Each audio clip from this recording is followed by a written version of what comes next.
আজকে আমরা ক্লাস 9 এর মূল concept atomic and molecular mass এটা প্রবাবলি আজকে শেষ লেকচারের দিকে যাচ্ছি। লাস্ট দিন আমরা অ্যাটমিক মাস এটা ডিসকাস করে জাস্ট মলিকুলার মাস এই জায়গাতে আমরা শুরু করেছিলাম। তাহলে আজকে ওখান থেকেই আমরা শুরু করব।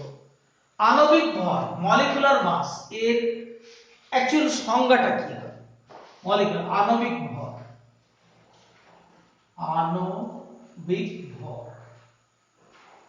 ভর মলিকুলার মাস এর ডেফিনেশন হচ্ছে কোন পদার্থের, সেটা মৌলিক হতে পারে বা যৌগিক হতে পারে, it may be element molecule of element or maybe molecule of compound, কোন মৌলের কোন মৌল বা যৌগের একটি অণুর ভর।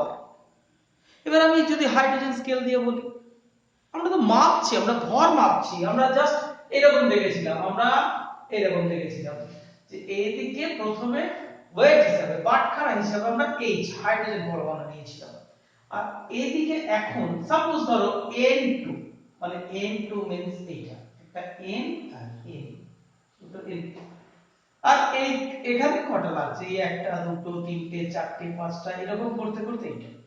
তাহলে এই বাটখারাটা কিন্তু একই, মানে প্রথমে আমরা হাইড্রোজেন স্কেল বলেছিলাম, তারপর সেটাকে বাদ দিয়ে বলেছিলাম কি 1/16 অফ অক্সিজেন অ্যাটম, রাদার আরো সূক্ষ্মভাবে বলতে গেলে 16।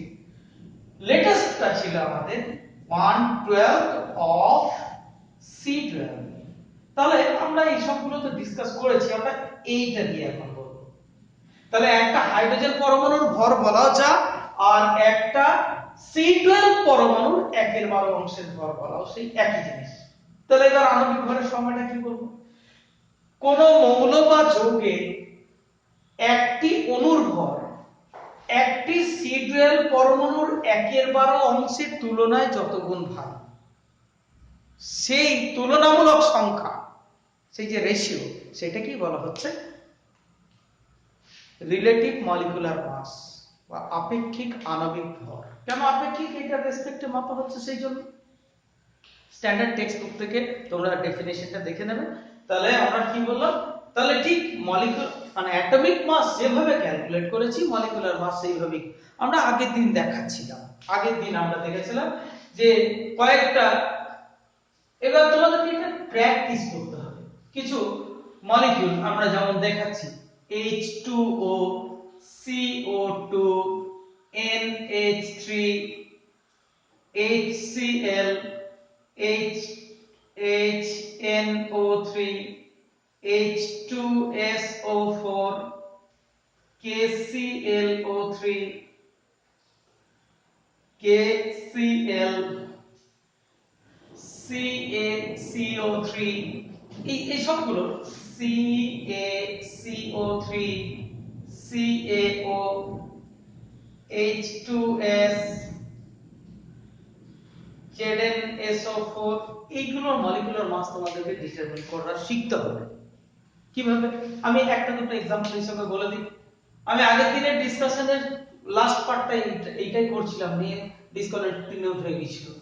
এদিকে দেখো, আমরা জানি তো, আমরা তো 20টা লিখে দিয়েছিলাম, 20টা অ্যাটমের অ্যাটমিক মাস আমরা লিখে দিয়েছিলাম। তাতে হাইড্রোজেন দেখেছিলাম 1, তাহলে 1 * 2 + 1 * 2 + 16 * 1, এটা মানে কি? হাইড্রোজেন। এটা হচ্ছে হাইড্রোজেনের দুটো অ্যাটম আছে, সেজন্য প্লাস 16 হলো অক্সিজেনের একটা অ্যাটম আছে, দ্যাট ইজ 18। এটা কেমন করে হয় দেখো, কার্বনের হলো 12 ইনটু একটাই অ্যাটম আছে প্লাস 16 * 2, দ্যাট ইজ 44। NH3 দেখো, নাইট্রোজেনের 14 * 1 প্লাস 1 * 3, দ্যাট ইজ 17। ঠিক আছে? HCl দেখো, 1 * 1 প্লাস 35.5 * 1 equals to 36.5। এভাবে এটা দেখো, HNO3 তাহলে আমি আর ইনটু ইনটু দিয়ে দেখাচ্ছি না, একদম সোজাসুজি দেখিয়ে দিচ্ছি। 1 plus 14 plus 48, 16 into 16 into 3, that is 8 4 12 63 হবে। This are calculation. এটা কত আছে দেখো, 2 প্লাস 32 প্লাস 64 equals to 98, ঠিক আছে। KClO3 এইভাবে তোমরা বেশ কিছু গুলোকে করে যাবে। KClO3 39 প্লাস 35.5 প্লাস 48 যা আছে দেখে নাও। এইভাবে তোমাদেরকে মলিকিউলার মাস দিতে হবে। এবার মলিকিউলার মাসের ডেফিনেশনের পর এবার আমাদেরকে জানতে হবে গ্রাম গ্রাম অণু, গ্রাম অণু, গ্রাম গ্রাম গ্রাম এটা ডেফিনেশন হচ্ছে কোন পদার্থে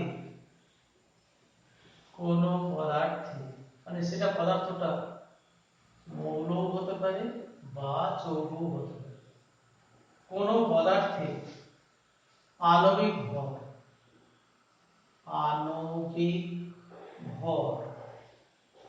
যত তত গ্রাম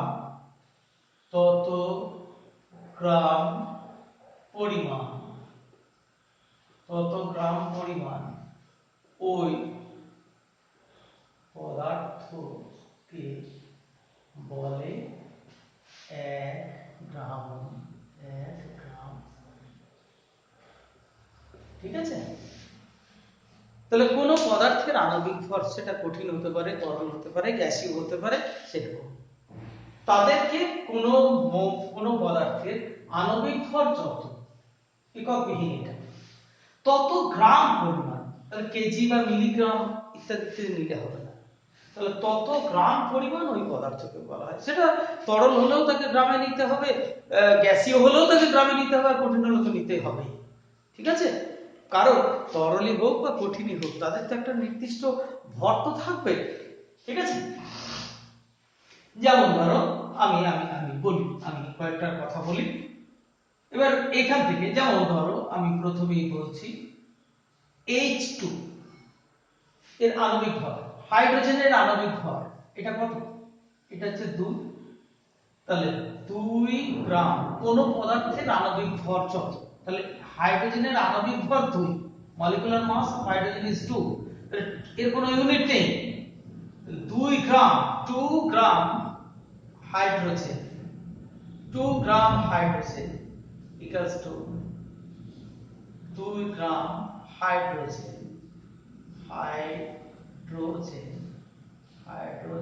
equals to 1 gram, 1 gram, 1 gram.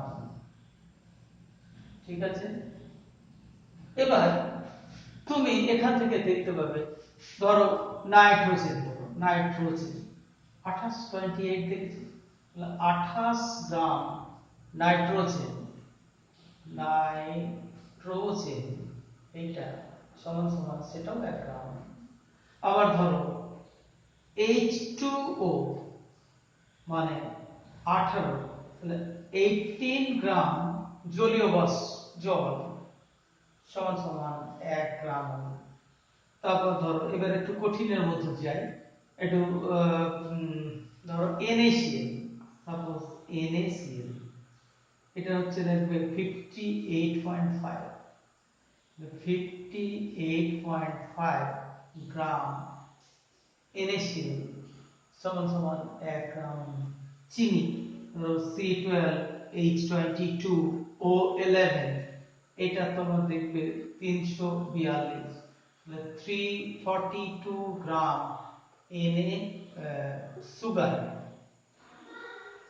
Sugar equals to 1। এবার অ্যাভোগাড্রোর প্রকল্প থেকে আমরা জানতে পারি, আমরা জানি যে প্রত্যেকের মধ্যে প্রত্যেকের মধ্যে 6.022 ইনটু 10 টু দি পাওয়ার 23 এতটি অণু থাকে মলিকিউল। দেখো পারমাণবিক ভরের সময় কিন্তু গ্রাম পরমাণুর সময় আমরা কিন্তু এটাকে পরমাণু বলেছিলাম, এক্ষেত্রে কিন্তু অণু। এবার তোমাকে মনে রাখতে হবে পদার্থটা যদি গ্যাসীয় হয় তাহলে এক্ষেত্রে গ্যাসীয় কোনটা কোনটা নয়, এইটা নয়, এইটা নয়, এটাকে তখন আর জল নয়, তখন এটাকে জলীয় বাষ্প করতে হবে, জলীয় বাষ্প। এটা যদি হয় তাহলে এদের আয়তন হয় কত? আচ্ছা আমি সে কথাটা পরে দিচ্ছি, আমি পরে বলছি। তাহলে অ্যাভোগাড্রোর প্রকল্প থেকে আমরা কি পাই যে এত সংখ্যক মানে আণবিক ভর যত তত গ্রাম ওই পদার্থকে বলা হয় 1 গ্রাম অণু, যার মধ্যে এত Na অ্যাভোগাড্রোর সংখ্যক অণু থাকে এবং পদার্থটি গ্যাসীয় হলে এনটিপি বা এসটিপি তে তার আয়তন হয় 22.4 লিটার। তাহলে কি বলবো এই ক্ষেত্রে একটা ইনফরমেশন, 1 গ্রাম অণু, 1 গ্রাম অণু, 1 গ্রাম অণু যে কোনো পদার্থের মধ্যে সর্বদা 6.022 ইনটু 10 টু দি পাওয়ার 23 এতগুলি বা এতটি কি থাকে অণু বর্তমান, এতগুলি অণু থাকে এবং পদার্থটি গ্যাসীয় হলে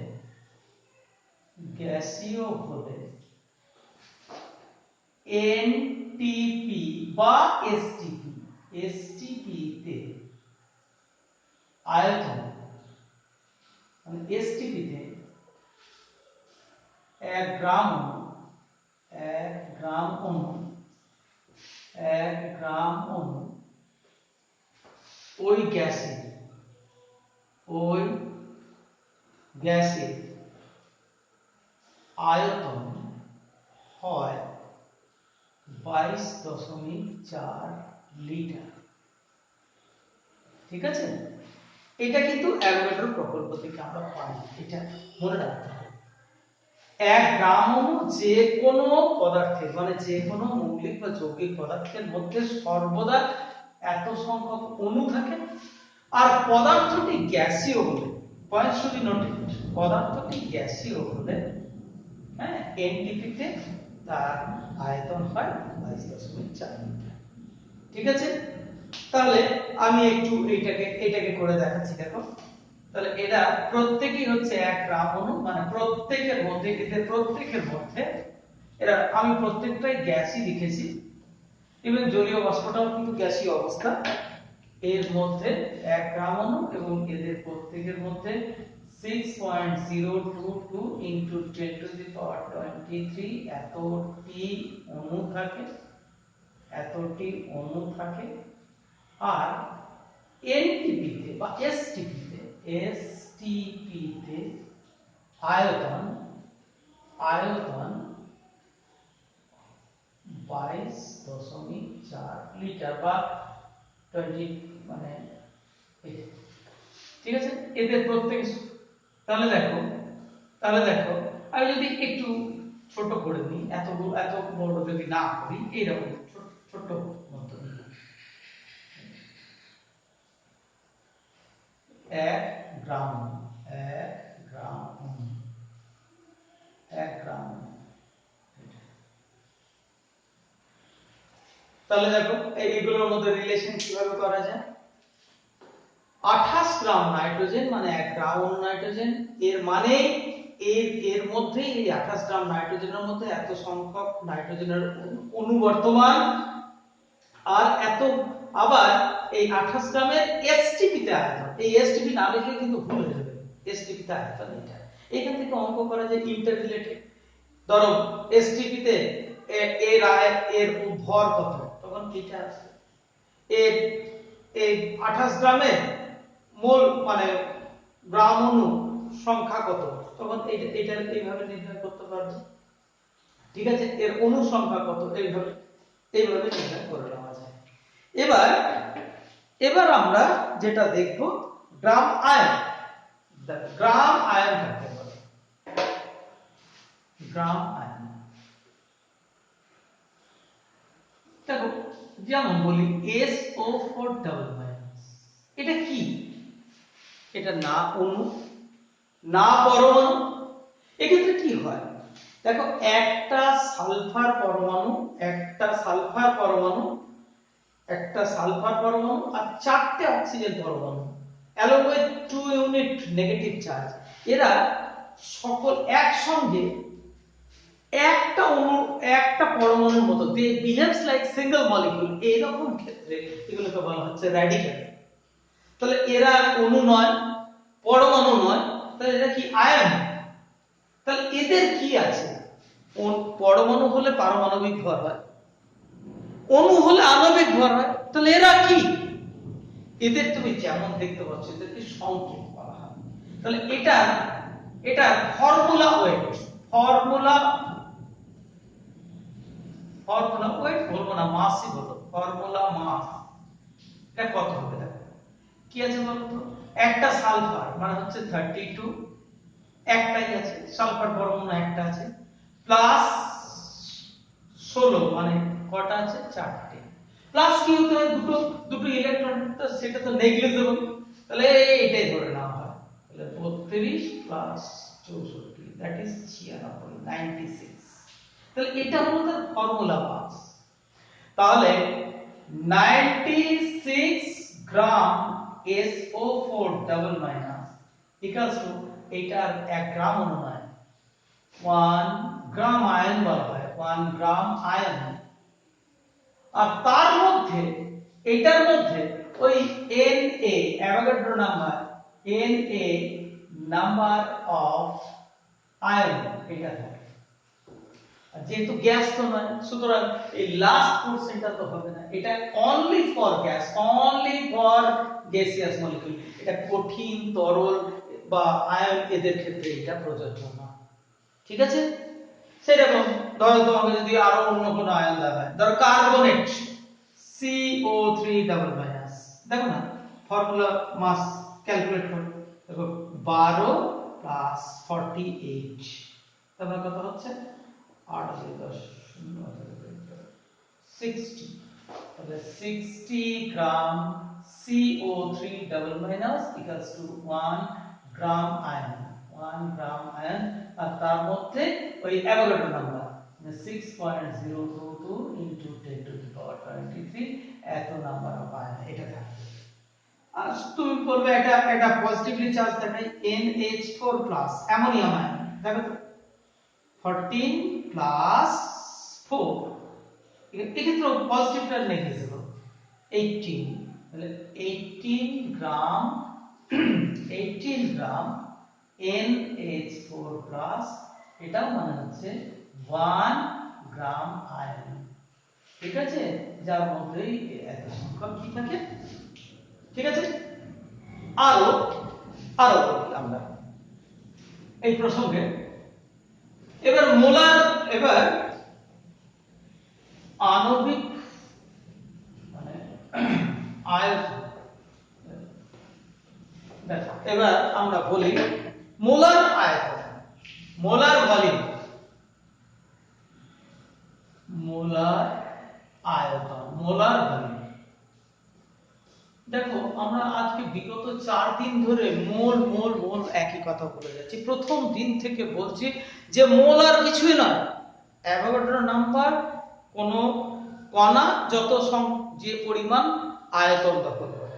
এই পেন আমার কাছে এই হাতে 4টে পেন রয়েছে, এরকম যদি অ্যাভোগাড্রো সংখ্যক পেন মানেই তো 1 মোল পেন, তাহলে তার তো একটা আয়তন থাকবে, সেটা কঠিন হোক, তরল হোক, গ্যাসীয় হোক, মানে তাদের তো একটা আয়তন থাকবে। তাহলে কি বলবো? Avogadro number of any substance, the volume occupied by Avogadro number of any substance is known as its molar volume. আমাদের বেশিরভাগ ছাত্রদের বা ছাত্রীদের একটা সাধারণ ধারণা আছে মোলার ভলিউম মানে ওই 6 মানে 22.4 লিটার, আমি যেটা একদম ভুল ধারণা, ওটা গ্যাসের ক্ষেত্রে এবং এসটিপিতে আমি আসছি। তাহলে মোলার ভলিউমের ডেফিনিশন কি হবে? 1 মোল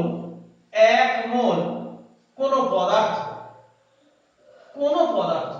দেখো এর মধ্যে এটা কি হতে পারে, অণু হতে পারে, মানে এটা প্রথম হতে পারে পরমাণু অবস্থায় থাকতে পারে এই পদার্থটা, পরমাণু বা অণু হতে পারে বা আয়ন হতে পারে, অথবা কিছু নয়, একক, ইউনিট।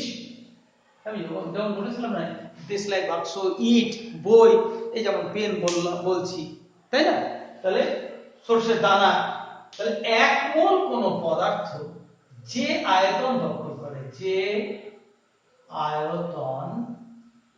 দখল করে, তাকে বলে কি, ওই পদার্থের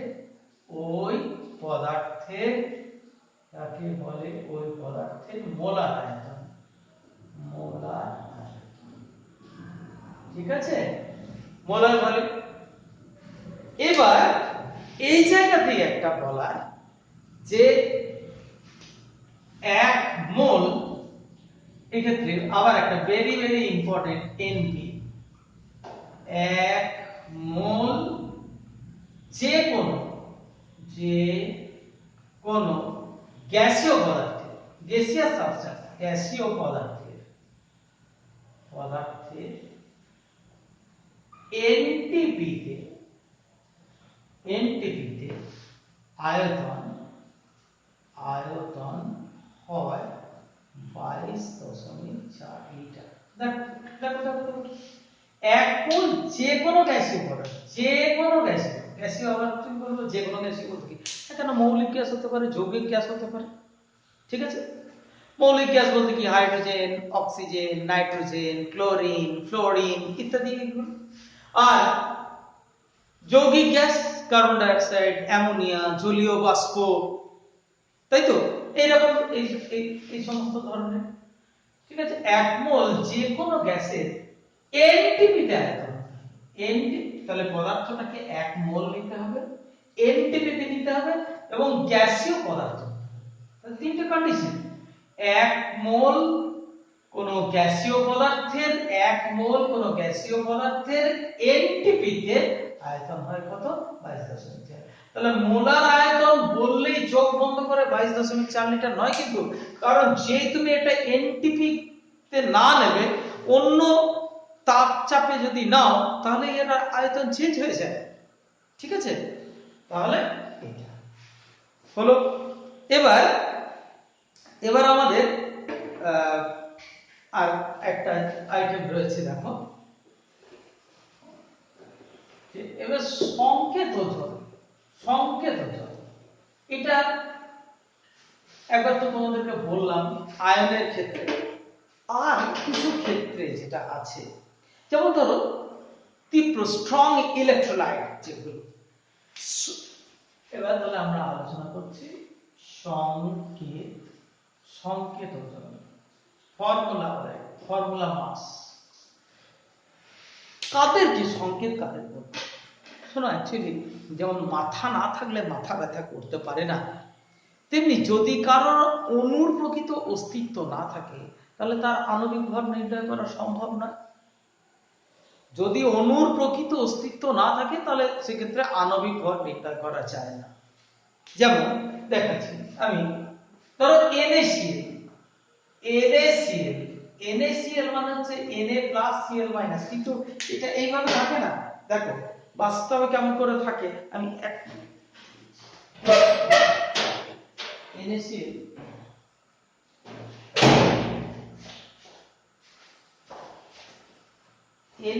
মলিকিউলটা এইভাবে, NaCl মলিকিউলের মধ্যে দেখো, আমি তোমাদের বোঝানোর জন্য জাস্ট দিয়েছি, এদিকে দেখো একটা Na+, তাকে চারিদিকে Cl, আবার ঠিক এইরকম, এইভাবে। বোঝা গেল না গেল না? এইভাবে। তাহলে দেখো তো, তাহলে একটা Na+ কে কটা, একটা, দুটো, তিনটে, চার, এইভাবে কভার আপ করে আছে। মানে বিষয়টা হচ্ছে এই রকম করে থাকে একা দেখাচ্ছি তুমি কখনোই ভাবো না এরকম থাকে ধরো Na প্লাস মাঝে থাকে Na প্লাস এরকম এখানে থাকে Cl মাইনাস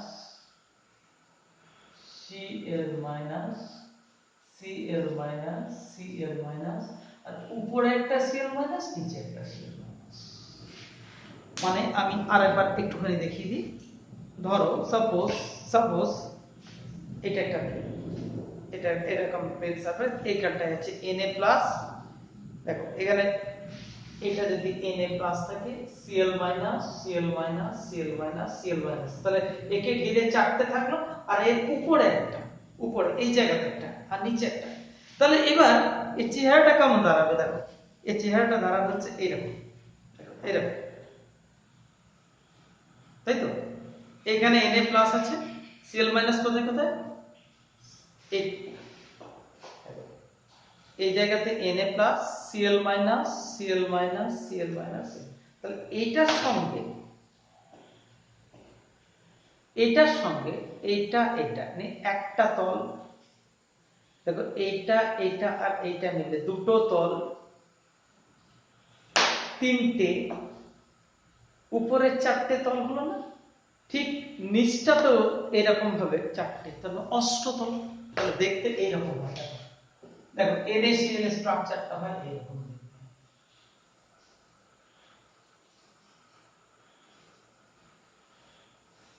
মানে এটা যদি Na প্লাস হয়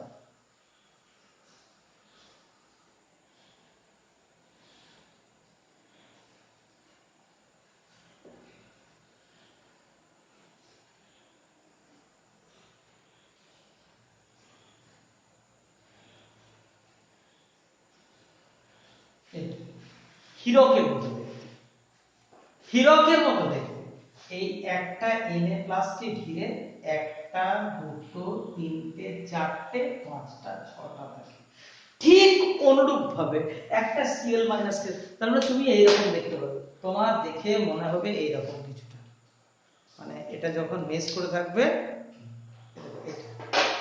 এটা মনে হবে